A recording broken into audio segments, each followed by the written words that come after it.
बिस्मिल्लाहिर्रहमानिर्रहीम। नाज़रीन, मैं हूं आसिफ भट्ट और आप देख रहे हैं एमरा न्यूज़। तो जैसे कि आज आपको पता है कि लाहौर में बड़ा दिलचस्प जो था आज माहौल रहा, पुलिस और कारकुनान जो थे आमने सामने रहे।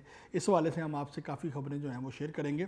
आज लाहौर में पीटीआई के कारकुनान और पुलिस का आमने सामना रहा और कारकुनान अपने लीडर की खातर यानी कि इमरान खान की खातर लड़ते रहे और इमरान खान जो थे वो जमान पार्क में छुपते रहे कि कहीं पुलिस की जो गारतें हैं या नफरी है वो अंदर आकर उनको गिरफ्तार न कर लें। कभी वो अपने ड्राइंग रूम में छुपते रहे तो कहीं आप किसी पिछली तरफ जो जमान पार्क का हिस्सा था वहाँ छुपते रहे। इस दौरान एक जहनी मरीज़ था, जो बच्चा था जो अक्सर जमान पार्क में पाया जाता था, वहाँ पे बंगड़े शंगड़े भी डालता था, वो बच्चा भी पुलिस तशद्दुद के साथ जो है वो उसकी हलाकत हुई है, वो वफात पा गया है। और इस दौरान पुलिस के साथ मुज़ाकरात करने और पुलिस से बातचीत यानी कि रोकने रुकवाने के लिए कोई पीटीआई का अहम रहनुमा जो थे वो वहाँ पे सामने नहीं आए, बल्कि वो जमान पार्क में बैठकर कारकुनान और पुलिस को आपस में लड़ते देखते रहे और इन्जॉय करते रहे। यानी कि जो भी कारकुनान थे, फिर जाके जो एक कारकुन जो ज़ुले शाह था वो उसकी हलाकत हुई, बेचारे की वफात पा गया।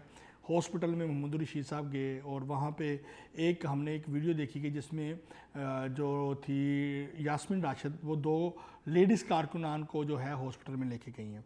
इसके अलावा कोई पीटीआई की जो क़यादत थी, आला क़यादत थी या रहनुमा थे, वो इस दौरान मुजाहरे में नज़र नहीं आए, बल्कि पुलिस से छुपते रहे। चीज़ जो मैं आपको बड़ी क्लियर करना चाहता हूँ कि पुलिस का सहाफ़ियों पर एक बार फिर तशद्दुद, जिसकी जितनी भी मजम्मत की जाए वो कम है। मैं बतौर सदर इलेक्ट्रॉनिक मीडिया रिपोर्टर एसोसिएशन एमरा की तरफ से भी इस पुलिस के इस रवैये पे और इस तशद्दुद के हवाले से शदीद मजम्मत करता हूँ।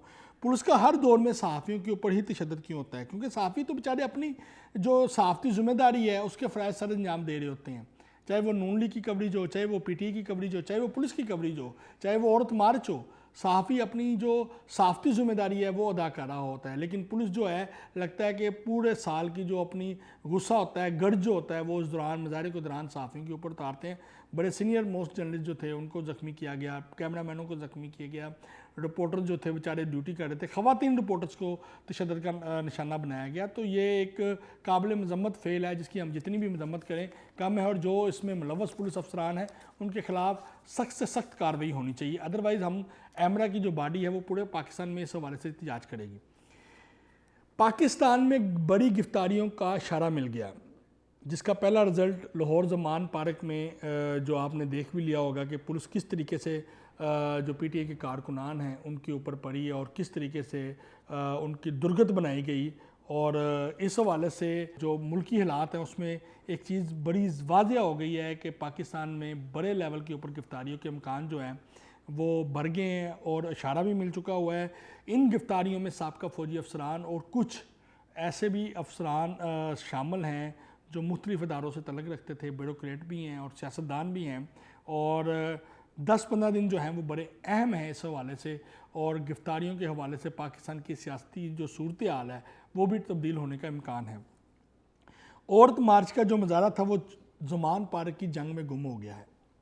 औरत मार्च में लिबरल ख़वातीन सिर्फ अपनी ख्वाहिशी का मुजाहरा करने आती हैं और आई थीं, और सिर्फ प्ले कार्ड के ऊपर अपनी तरबियत का जो उन्होंने मुजाहरा किया है कि किस ख़ानदान से उनकी तरबियत है। देखें, औरत मार्च के हवाले से हमें कभी भी कोई ऐसा नहीं रहा, वो अपने इज़हार ख्याल करें। औरत मार्च हर औरत को हक़ है, लेकिन वो गाली गलोच वाले प्ले कार्ड और लोगों को तनकीद का निशाना बनाना और पाकिस्तान के कल्चर को इंटरनेशनल लेवल के ऊपर बदनाम करना और हम अपनी इस्लामी जो रवायात हैं उसको बदनाम करना, ये मुनासिब नहीं है। हम इसके ख़िलाफ़ हैं। अदरवाइज़ औरतें जो हैं हमारी माएँ बहनें हैं, वो मुजाहरे करें, वो अपने हुकूक़ की जंग लड़ें।